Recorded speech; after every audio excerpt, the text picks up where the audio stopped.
Hi friends, welcome to my channel. இன்றைக்கி நம்ம ரொம்பவே டேஸ்டான குயிக்காக செய்யக்கூடிய பிரேக்ஃபாஸ்ட் ரெசிபி தான் ஃப்ரெண்ட்ஸ் பார்க்க போகிறோம்.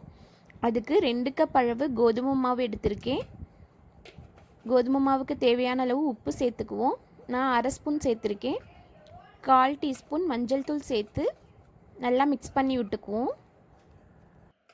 இந்த பிரேக்ஃபாஸ்ட் ரெசிபிக்கு பெருசாக ஒன்றும் சைட் டிஷ்லாம் தேவையில்லை ஃப்ரெண்ட்ஸ். ஜஸ்ட்டு ஒரு ஆனியன் ரைத்தா இருந்தால் போதும். அதை தொட்டுக்கிட்டே சாப்பிட்றலாம். இதை நீங்கள் லஞ்ச் பாக்ஸுக்கு கூட கொடுத்து விடலாம். ரொம்ப சாஃப்டாக இருக்கும். இப்போ எல்லாத்தையும் நல்லா மிக்ஸ் பண்ணதுக்கப்புறம் 1 டேபிள் ஸ்பூன் அளவு எண்ணெய் சேர்த்துக்குவோம். நான் கடலெண்ணெய் சேர்த்துருக்கேன். கோதுமை மாவில் நல்லெண்ணெய் சேர்க்காதீங்க ஃப்ரெண்ட்ஸ். கோதுமை மாவும் நல்லெண்ணெயும் சேர்த்து செய்யக்கூடாதுன்னு சொல்லுவாங்க. நான் இப்போ கடலெண்ணெய் தான் சேர்த்துருக்கேன். அதை சேர்த்து நல்லா மிக்ஸ் பண்ணதுக்கப்புறம் தண்ணி ஊற்றி சப்பாத்தி மாவு பதத்துக்கு பிசைஞ்சு எடுத்துடலாம். இன்னும் இது போல் நிறைய ரெசிபிகளுக்கு நம்மளோட சேனல் அழகான சமையலறையை சப்ஸ்கிரைப் பண்ணி கூடவே பெல் பட்டனையும் கிளிக் பண்ணிக்கோங்க ஃப்ரெண்ட்ஸ்.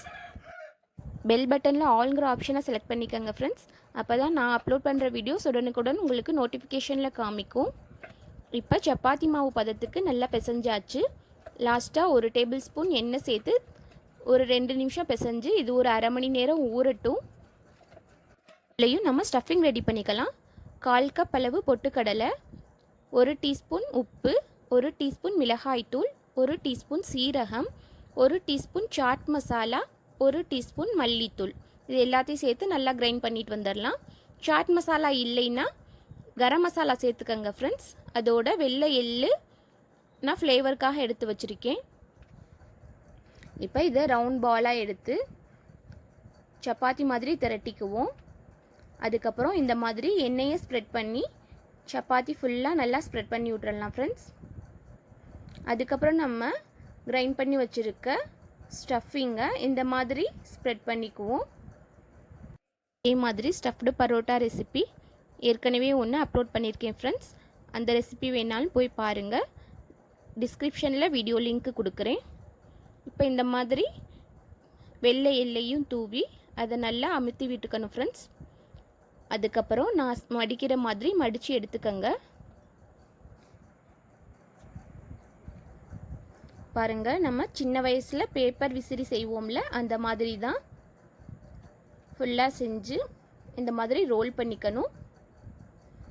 இப்படி செய்கிறதுனால பரோட்டா நல்லா லேயராக கிடைக்கும் ஃப்ரெண்ட்ஸ். நீங்கள் நார்மலாக கோதுமை பரோட்டா செய்கிறதும் இதே மாதிரி செஞ்சிங்கன்னா ரொம்ப சாஃப்டாக இருக்கும்.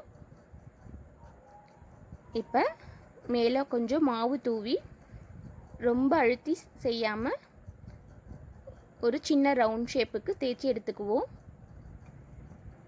இதே மாதிரி எல்லாத்தையும் செஞ்சு எடுத்துக்கலாம். இப்போ தோசைக்கல் அடுப்பில் வச்சு கல் காஞ்சதும் 1 ஸ்பூன் எண்ணெய் ஊற்றி ஸ்டஃப்டு பரோட்டாவை சுட்டு எடுத்துக்கலாம் ஃப்ரெண்ட்ஸ். மீடியம் ஹீட்டில் வச்சு 2 பக்கமும் செவக்க விட்டு எடுத்துடலாம். நம்மளோட லேயர்டு ஸ்டஃப்டு பரோட்டா ரொம்ப ஈஸியாக குயிக்காக ரெடி பண்ணிட்டோம். இதோட வெறும் ஆனியன் வச்சு சாப்பிட்லாம் ஃப்ரெண்ட்ஸ். இல்லைன்னா ஆனியன் ரைத்தா கூட சாப்பிடலாம், டேஸ்ட் நல்லாயிருக்கும். இல்லை kurma, mutton gravy, chicken gravy இந்த மாதிரி எது கூட வச்சு சாப்பிட்டாலும் ரொம்ப டேஸ்ட்டாக இருக்கும் ஃப்ரெண்ட்ஸ். ட்ரை பண்ணி பார்த்துட்டு டேஸ்ட் எப்படி இருந்துச்சுன்னு கமெண்ட்ஸில் சொல்லுங்கள். இந்த வீடியோ பிடிச்சிருந்தால் லைக் பண்ணி ஷேர் பண்ணுங்கள்.